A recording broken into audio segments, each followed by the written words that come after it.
This is Mouthbuzz. Every week, we follow life's strange little breadcrumbs, topics we bumped into, thought about, and maybe completely misunderstood. Join us as we talk it through. We're broadcasting from Newport, a lovely suburb situated on the northwest tip of the Redcliffe Peninsula. More on that later. What's the buzz today? Oh, lots. Here we go. These kids are stitching love one heart at a time. Aww, nice. That tap to pay, it's tapping more than you think. Found it. The pot of gold was me all along. Now there's an awareness. Stolen card, rock concert, zero guilt. What would you do? Questions for the audience. Absolutely. What thrives at the terminal? Not souvenirs, apparently. And why gold shines brighter when central banks blink. That sounds a bit serious, but gold is nice. Oh yeah, gold's blinky. And IT gurus and the zen of clicking the right setting. Wow. You know about that. Okay, should we get into the hearts?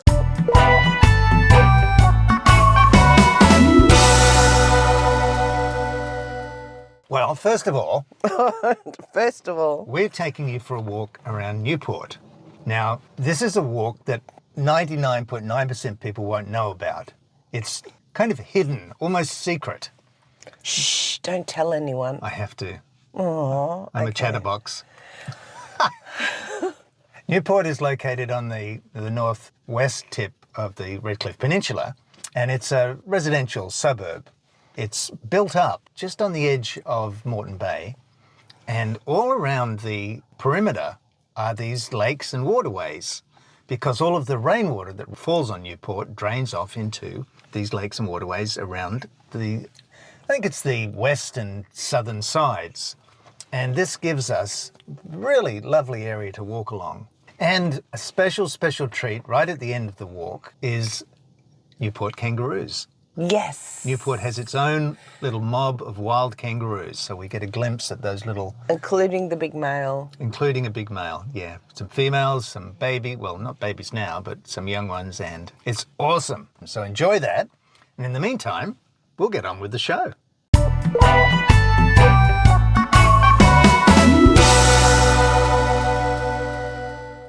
Yes, let's talk about hearts. Do you like hearts? I do like hearts. What do you know about hearts? Well, I know a lot. I love hearts. You do. Hearts are great. Heart earrings, heart everything. We started a club at school for people who arrived at school and who may be refugees, immigrants, and have English as a second language. Not really knowing anybody or anything. And there were a lovely bunch of girls, and they came from different backgrounds, Syrian, Afghanistan, Middle East, and we got together as a club to create a safe space, and they asked for that. And we meet on Friday lunchtimes. And after a couple of meetings, there wasn't really anything to do. So I thought I'd find them something to do. And there's no better way to get a bunch of girlies together and sewing needles. Wow. So I found this project this woman started in 2016 called 1,000 Hearts. And she sells kits made up of felt hearts and needles and threads and stuffing. So I bought a kit and we sat together for the first time this week and we started sewing felt hearts. So you get the little felt hearts. You get the little, that's flat. they're pre-cut, pre-shaped, which is great because it's quite tricky cutting round edges with scissors. And we get the coloured threads and stuffing and little cards of how to make it. And the rule is everybody who comes has to make a heart for themselves first. Nice. To learn about that kindness, you have to be kind to yourself first. And then it's our target to get together every week. And we want to try and get to making 1,000 hearts. 1,000? Yeah. Wow. Well, not this year. And then we'd like to give them out. We don't know how yet, but to people who might need a heart, a little pocket heart.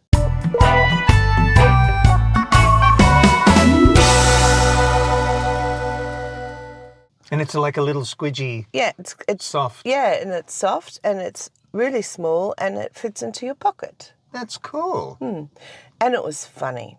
What? Oh, we had so much fun. Most of us couldn't get the thread through the needle. So a few of us got frustrated and I'm going, I'm leaving now. I don't want to even finish this anymore. I don't even want to start my heart because I can't even get the thread through. So, and I said, you've got to use your spit. You've got to put spit on the end. I remember that from my grandma teaching me, and that still didn't work. So there was one girl, she was really good at it. So she threaded everyone's thread and she put her finger onto her tongue to get a little bit of spit. And I said, we love your spit. We're so happy about your spit. And it was great. We had a lot of fun.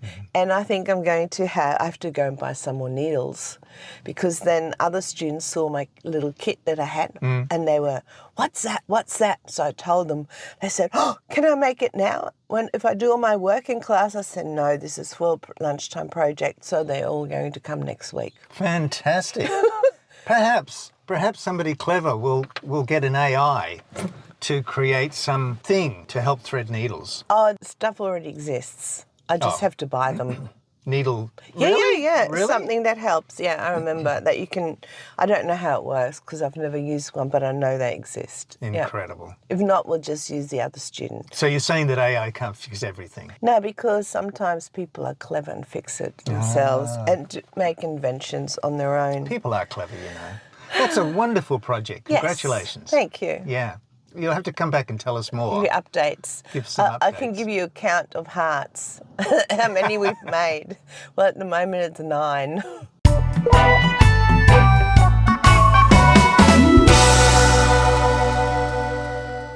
I remember somebody that I knew, I think you knew too, Wendy, who formed a club of crocheting women. Oh, yes. And there were bikie girls and all sorts of people who had difficult lives. And with the crocheting, they would talk. Yes. And they would get together and they would ease out the difficulties, the problems they had. And, yes. Come away feeling so much better. This was the first week where we all sat together and we all talked and shared and all laughed. Yeah. And all looked at each other. It was an absolute connection made through sewing. You're amazing. Funny. Thanks. You are a teacher that goes above and beyond. You are.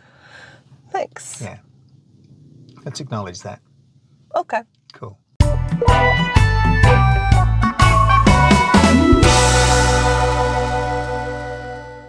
Well, last week we had to talk to our butcher as we were paying for our purchases. We always talk to everyone. We always talk to everyone. And we had this discussion about tapping on the FPOS machine or inserting the card and the fees. And I said that I would have a look into that during the week, and I have. And I have to say it's as simple and as complicated as you want to make it. The deeper you look into it, the more complicated it gets.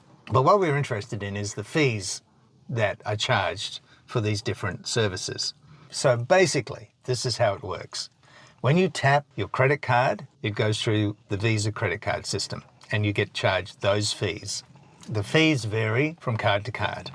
When you have an FPOS card or a bank card and you tap, that transaction goes through the Visa credit card system and you pay those fees. And it varies from card and bank, which is why it all seems to get so much more complicated when you're trying to figure out what the fees are. If you have a bank card, FPOS card, and you insert it and select FPOS on the screen, savings account, FPOS, or whatever it is, then that's a banking system. So your transaction goes through the bank system and the fees are less. Right. Now the fees are charged to the merchant. I think that's a key distinction. When you insert. Whether you insert or tap, the merchant takes the fees, not you.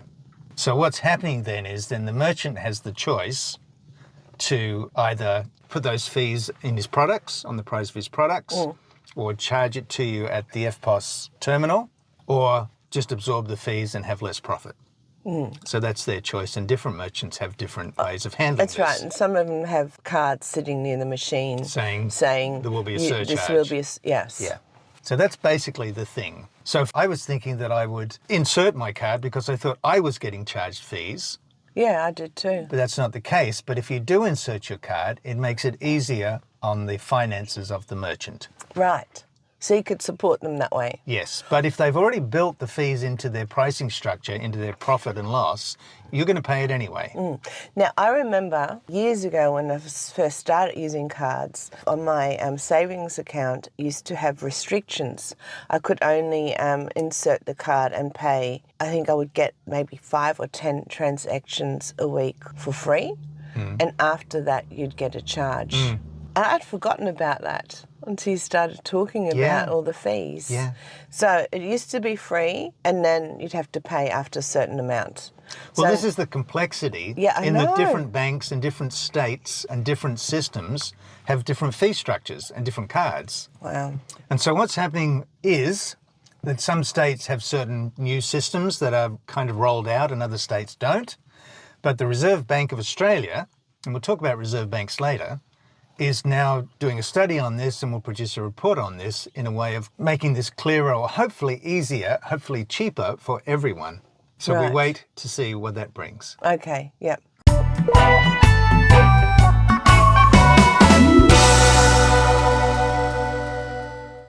And then there are all these loyalty points. So I'm thinking with all the fees, we pay for those things that we get from the shops that we can turn our points into. They don't give you that for being loyal. You pay for all of those and then you go and choose some, it seems like prizes. Yeah, oh yeah, I'm loyal to you, so I can now get my new headphones for, 12,000 points.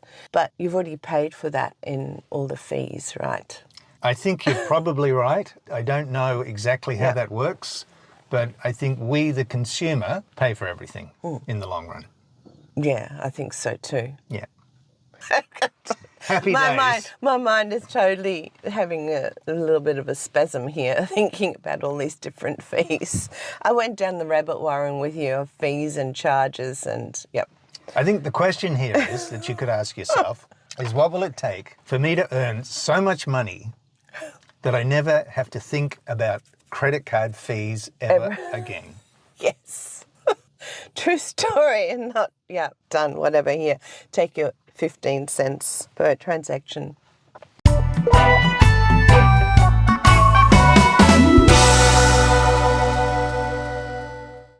Now, having talked about fees and credit cards, there's something that I want to talk about that happened to a colleague of mine this week, and he brought us an ethical dilemma. An ethical dilemma.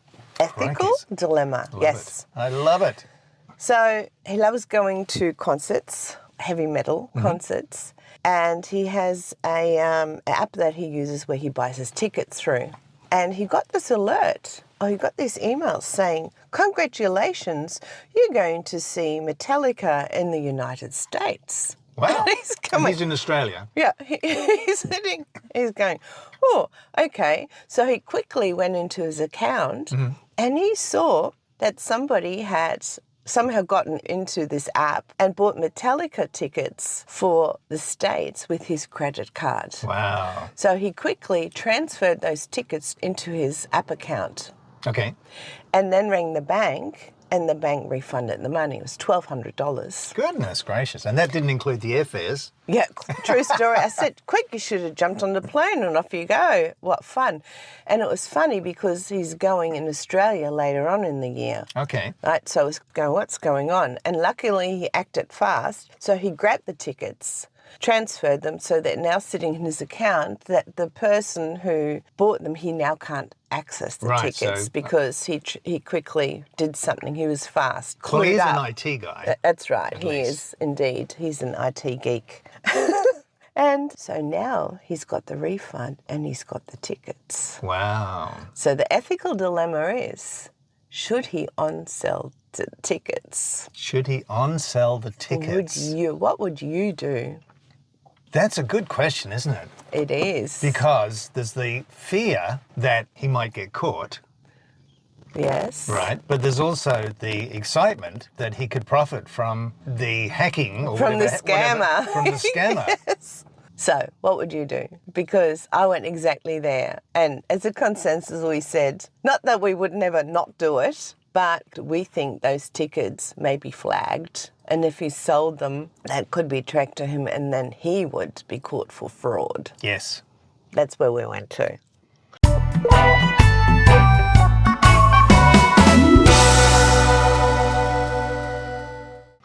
here's the way I would look at it. If you sold the tickets and attempted to profit off this situation, are you saying to yourself, I can't afford to buy these tickets, I don't have enough money in my life, therefore I'll sell these to get money? Would you be creating yourself some sort of mental dilemma where you're making yourself less capable receiving money? Let's put it this way. If you had very little money, would you be tempted to sell the tickets to get some money? If you had millions and millions of dollars, would you bother selling the tickets? Oh, okay. So, right, yep. So is this a question related to your financial situation, and does it affect how money comes to you in the future depending on what you choose? What you choose, what you create with that. Yeah. But you know what I'm also totally satisfied about? What? On a different track? That the scammer got scammed and now lost $1,200 and no tickets. Yes. I think that's great. And my colleague got his $1,200 back on his card. Yeah. That's the best thing out of the whole story. That's It is hilarious. the best thing. I think I would say, look, I've done well. Yes. I didn't lose my money. Yeah. All good.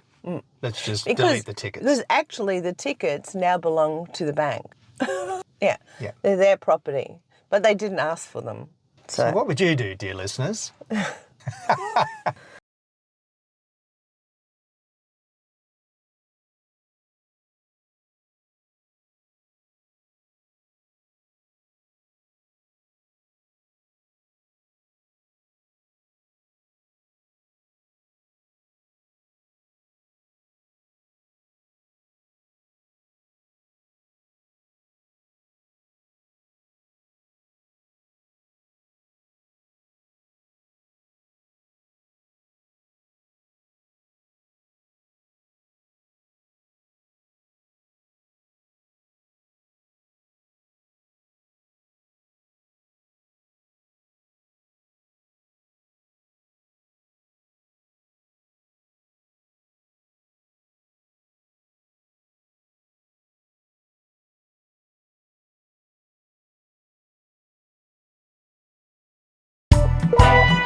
Okay, tell us all about what the pot of gold is about. Oh, the pot of gold. Do you know, I was going for a walk the other day, and there's a nice walk near where we live, and where we walk along the edge of Moreton Bay. And the pathway is about 3 metres above the water, and there's a rock wall that goes down, and you walk quite close to the water. And there was a very light, kind of fluffy, soft rain blowing across. It was being blown from somewhere else. And it was just enough droplets of water in the air to create this wonderful rainbow in the sky. And so picture that. And I'm walking along, looking at this rainbow, a dark cloud background, but I was in sunshine with a little spray of water coming across me from the blown rain. And because I was high up and I could see the water, the rainbow curved around from the sky, came down low to the water and came into me. Oh, wow. And it was just interesting, as the observer of the rainbow. So you were at the end of the rainbow. It appeared as if the rainbow started and ended with me. Now, normally you don't get to see that. No. Because there's trees and there's It's in the land distance. and it gets blocked and it's always in the distance. And so I'm sure there's some scientific person that can talk about perspective and position and the sun's diameter and all sorts of incredible things. But you know what I became aware of? What? As I'm walking along looking at this, I am the pot of gold at the end of my rainbow. I love that. What do you think about that? I love that. And it's only that the rainbow is often blocked. It's like a philosophy for life. Yeah, by obstructions You're that the- we don't actually see how it completes and starts with us. You're the treasure. I'm the treasure. You are the pot of gold. Yeah. So that was quite fabulous. I chuckled to myself as I'm walking along, and then the rainstorm came, and I didn't have my umbrella, so that was a bit tricky. But oh well. Oh, well. At least you didn't melt away. I didn't.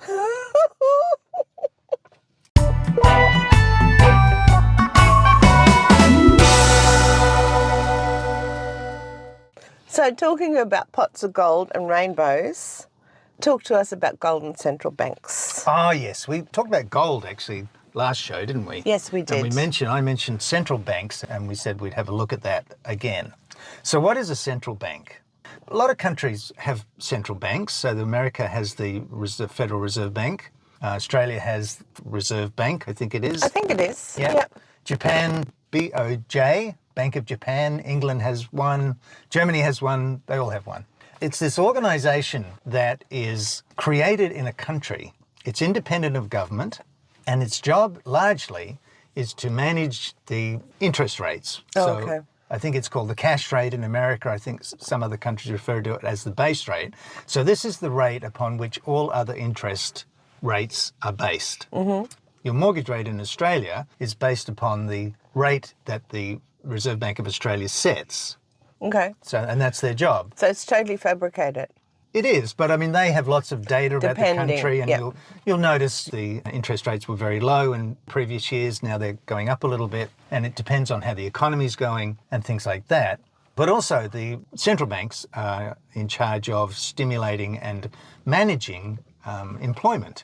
Okay. And they have various tools to do this, including interest rates. And the idea is there's certain levels of employment and unemployment that are deemed to be acceptable for a country. But the other thing that central banks can do is they can, and have done, is that if the stock exchange, for example, is having a big crash, or if the banks don't seem to have enough what they call liquidity, so if there's not enough money in the system, the Federal Reserve can, in olden days, they would have printed the money. These days, they generate it more digitally, but they can increase the supply of money in the country. Right. And they can also pull money out. So in this way, they manage that aspect of the economy so that banks don't run out of money, for example. Now, more recently, with respect to gold, central banks have been buying gold because not only can they buy stocks and shares if need be, not only can they buy government bonds and treasuries and things like that, they can also buy hard assets. So recently, countries like China in particular, but Russia and Brazil, India and others have been buying a lot of gold because there is a move in the Asian countries to try and move away from using the US dollar as a way of buying and selling oil, gas. Right, so they want to extricate themselves from being part of the US. Everything is set on the US dollar. Yeah. And they want to move away from that. So when you hear the price of gold quoted on the radio, it's always quoted in US dollars. Yes. When you hear the price of oil, it's quoted in US dollars because that's the reserve currency of the world. And so these countries are attempting to move out of that system and have their own system. So that's a whole other story. Bit of competition. Absolutely. And the important thing to know about this is that there's so much connection. It's never one thing. You know, you can't just say, I'm going to invest in this because of this one thing. There's all of these other levers and things going on in the world that affect it. That's why economists look at wars and companies and cycles. So many things. So many things. And so what's been happening is with the reserve banks buying literally tons of gold over years, the price of gold is affected.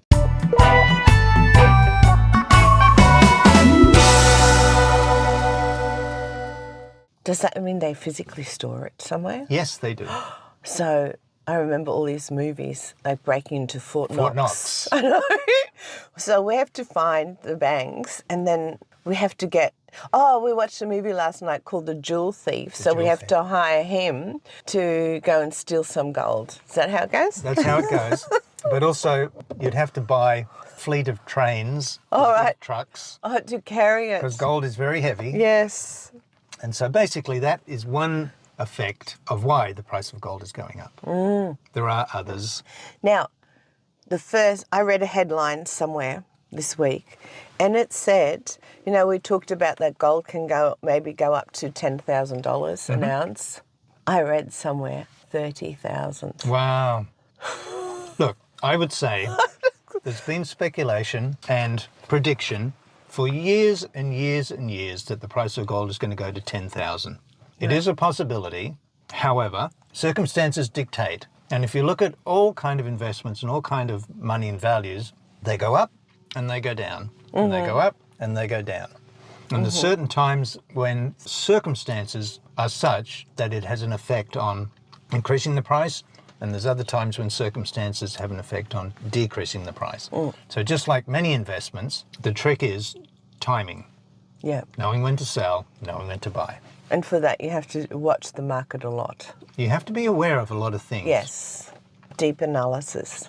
And you have to invest a lot of time into looking into that. Well, you can do it. There's an awareness that you need to have with this. Some people seem to have a knack for it, or a feel for it, or an awareness of it, but it is quite a complicated thing. There's probably more information available than any one human could process. Yeah. I'm just thinking about my brain. And right now, processing skills, not up there. Number one, it's early in the morning. Number two, you've only had half a cup of coffee. Yeah. And the sun's blazing into your eyes. Yeah, all of that. All of that.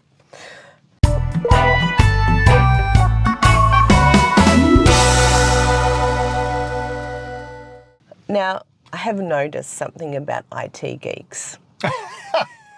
Why are you laughing? No reason whatsoever. Do you think you're an IT geek? I've been called that.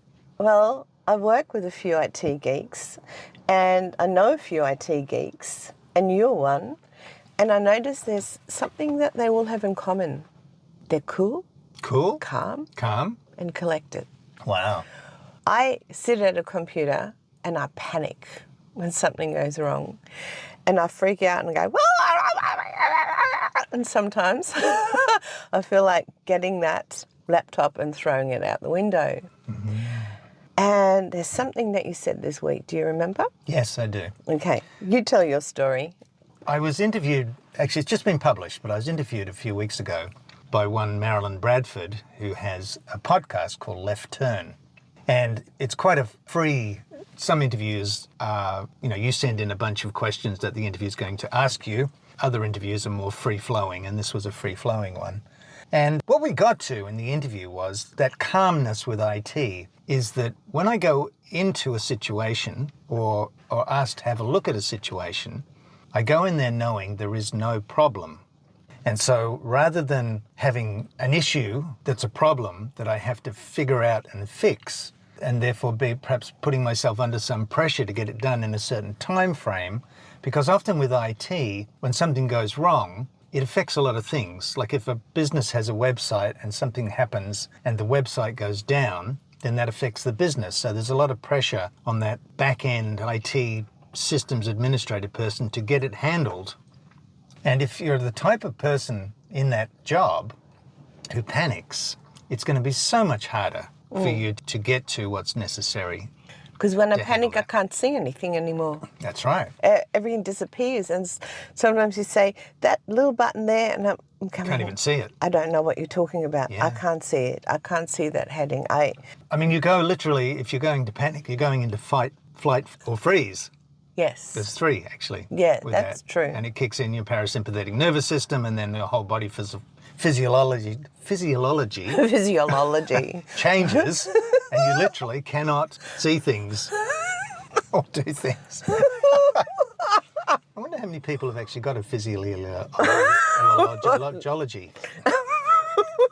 So if you have the point of view that there is no problem, nothing you have to fix, nothing you have to solve, there just is, it could be a checkbox that needs checking. It could be a button that needs pressing. It could be a setting that needs changing. So instead of panicking, you just have to breathe and investigate. Yes. So you go through I go through a series of checks where I already have an awareness or a sense of what it might be. And so I often go and check some things and eliminate those things that it's not to get closer to what it is. Or if I'm confident that I know what it is, then I can go and check around that. But sometimes with IT, it's not just one system that you're working with. It could be a bunch of integrated systems. So you have to have a look and see, okay, what does it seem like it might be to start, which system do I look into? Which system needs the button pushing? And so if you've got a CRM and a website and a database and an email campaign manager and they're all connected, which one of these is the one that's creating the difficulty? And so it's kind of like a process.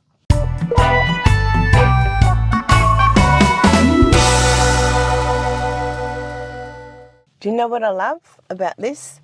When you talk about IT, I can transfer all of that I see it as a metaphor for life. Yeah. When I want to help students fix issues, it's just like that. Who's involved? Who said what? Is this relevant right now? You're in the classroom right now. This is things to figure out at lunchtime. So you go and look at all these things that have their little hooks in there that are going on, and it's just like the process of elimination to see if you can get that student resettle into class right now and let everything else go. And sometimes then the problems go away. Yeah. And You just need to know what button to push. yes. And what maybe link that's in there, what to sever. And often it's not even elimination, but exploring where they can receive, Yes. where you can connect with them, where you can get them to move to have a different point of view. So Very cool. truly, IT geeks know something about living. Philosophy for living. A philosophy for living. Yeah. So 2 philosophies today. 1, know what buttons to push and how to be more calm and analyse and look and view and explore. And the other one, you are the pot of gold. You are the pot of gold at the end of your rainbow. Far out.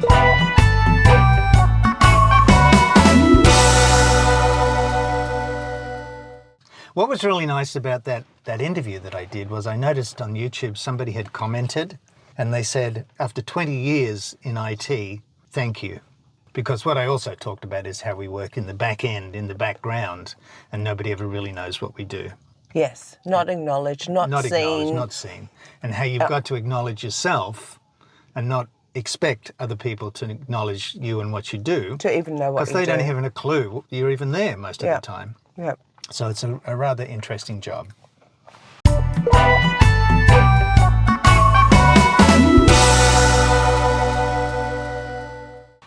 Right, let's go to airports. Oh, Are you ready? I'm ready. So apparently, souvenirs don't sell at the airport you were at. Well, do you know, being a bit geeky, Yes, you acknowledge it. You are a geek. being a bit geeky, while waiting for a flight out of Uluru, so I was in the airport waiting room. I think it's called Ayers Rock Airport or Carnelian Airport. I had my notepad there and I pulled out my notepad and there was about 150 people in the room. And so I did an observational study of all these people.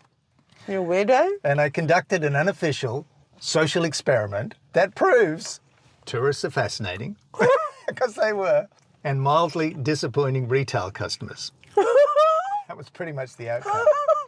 What I looked at was, at the gate, it was like a senior safari, right?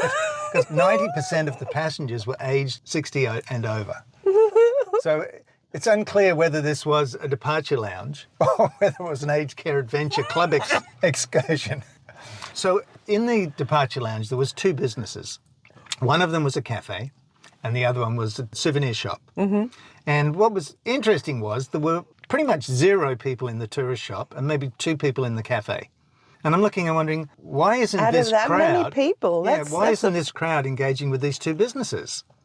I mean, that's the only place you could get a drink. Yeah. So I was looking at what sort of businesses would work in a departure lounge. Mm-hmm. Because clearly these 2 weren't. So possible business ideas, given the age group, a pop-up chiropractor, or maybe a get up and stretch subscription service that leads guided squats at the gate. That's funny. Oh my gosh, the Be Mobile people for over 50-year-olds that I'm following, they could go there. Now, 60 to 80% of the males, the men in the room, were overweight versus 20% of the females. Isn't that interesting? So maybe the women are still walking Uluru's base walk, while the men appear to have walked directly to the buffet and then taken a long rest. Business idea, cargo compression shorts. Stylish and forgiving. 60 to 70% of people were on their phones. Now that's not so unusual these days. 0% were reading a book. So paperbacks are now officially an endangered species. No! So what we could have as businesses, Audible, you know, that Yes. audio book reading show, Yeah. they could sponsor the gate Or maybe a scrolling competition with points for how long you can look concerned while doom scrolling. A lot of people do that. Oh, yes. So there was very few people in the gift shop and a couple of people in the cafe. So that's about 5 of what we assume is dozens, possibly hundreds. So basically nobody was shopping. So how about delayed departure group therapy? Come process your life choices and your travel ones now with herbal tea. That's a great idea, especially after a holiday. I used to do tour guiding, and my goodness, people get angry after having a holiday together. Oh, right, the closeness and... Yes, yes. Sharing a hotel room, can't go anywhere separately. Yeah. Okay, backpacks were the gear of choice. Everybody had a backpack. Interesting. Are we post-suitcase now? Is carry-on chic? Or were they just too old to hoist a suitcase up into the overhead luggage? That's what I was thinking. Oh dear. And about 30% of people were wearing clothes with strong colours like reds and oranges and greens. The rest blending into airport chairs like camo. That's camouflage, by the way. A small number were wearing the COVID-style masks, quietly saying, "I don't trust your air. You just coughed out," while telling your travel story. People are still wearing masks. Interesting. About 5% of people wore hats in the desert, proof that tourists fear sunburn but love a forehead tan line. Ridiculous. That's funny. If the cafe can't sell a single croissant and the souvenir shop only customer is the guy who needs gum, what should go into an outback airport lounge? No idea. Luxury foot massage station? Oh, yes, please. Live wildlife photo booth with a very tired kangaroo? Charging points that don't require crouching next to a bin.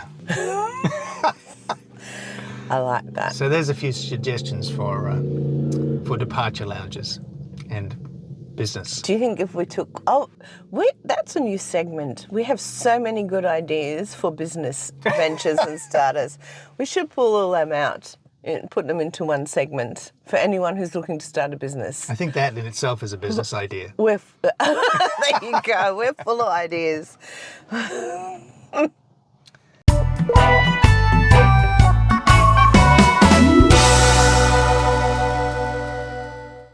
Well, is that it for today? That's it for today. We're done? We are done. So I'll see you next time. Definitely. Same place? Perhaps not. Okay. Bye-bye. Bye-bye. You've been listening to Mouthbuzz. Subscribe to stay in the loop and be part of the conversation next time.